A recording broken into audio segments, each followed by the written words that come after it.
Hey folks, Ira here. Welcome back to AI Analysis via Statistics.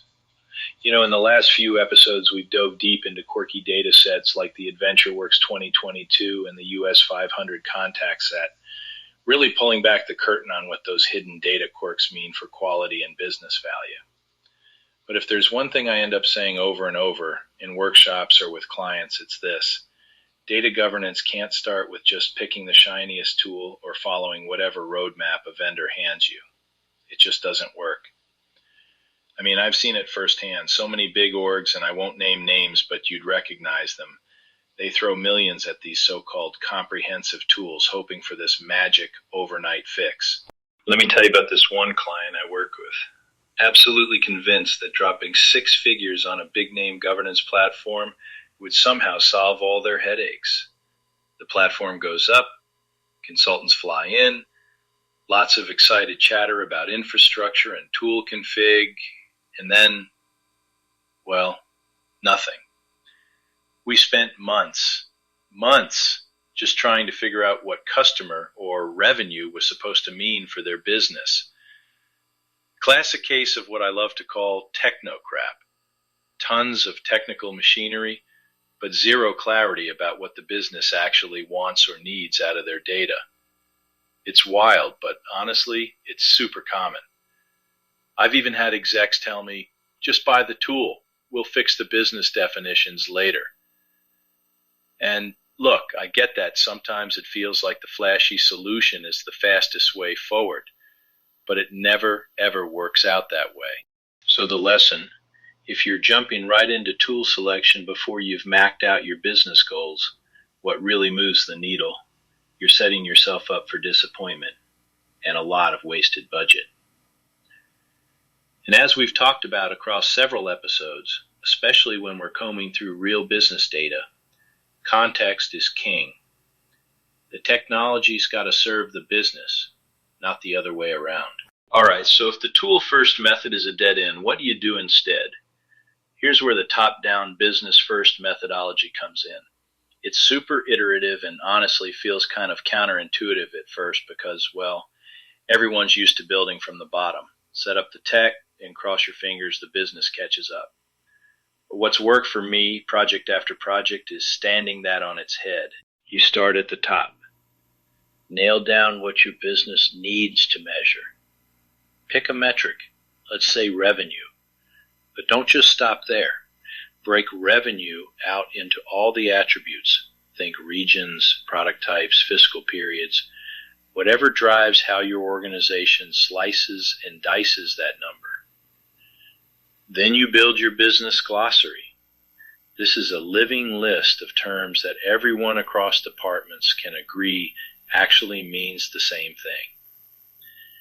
And listen, if you've ever had sales and finance disagree on what counts as booked revenue, you know exactly why this is a game changer. Here's a real-world example from the trenches. I worked with this multi-regional outfit, and every branch had their own revenue definition. One region included refunds, another didn't. Trying to reconcile it in the database was a nightmare.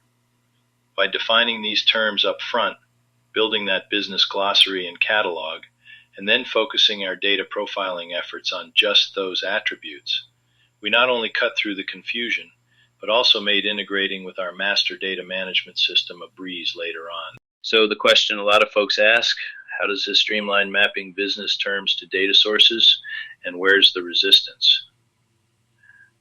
Well, the biggest hurdle is always habits. People want to jump to MDM or start buying tools because that's the expensive, visible action. But defining business metrics and building a metadata mark first, using what you've already got, by the way, means when it's time for MDM, you're not inventing anything. You're just mapping. Everything's clearly linked. You avoid most of the scope creep and the classic empty vessel MDM syndrome, where you've got a tool with nothing meaningful in it. I'm not going to say it's easy. Nothing ever is when you're changing culture. But it works. And you can use the existing staff and applications you have, instead of that endless stream of vendor consultants. Now, this all gets even more interesting with the latest AI and LLM tools coming into play. I mean, this is the biggest shift I've seen in the whole space since, well, maybe ever. We're integrating things like Google Notebook LM right into the guts of our data governance procedures.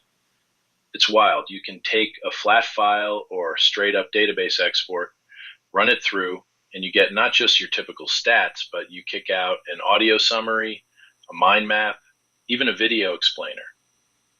I sent one of these to a client, not tech folks, just business users who'd never actually seen a mapped out view of their core data. They came back and said, wait, this is all our metrics and relationships in less than an hour? Almost felt like magic. And these outputs, audio, video, interactive chats, they're not just showy add-ons. They let different teams, from executives to ops analysts, actually connect with the meaning of their data. It's changing how value flows through the information chain. We talk about information value chains in almost every engagement now. It's all about compressing the gap between business question and technical answer. Before, you might wait months before someone even realized it was a duplicate record tripping up your metrics. Now, the AI flags it, explains it in plain speech, maybe even draws you a map of where the value drops or gets stuck. I should probably wrap, but the space is evolving so fast that the old lines between data profiling, governance, and AI analytics are all starting to blur.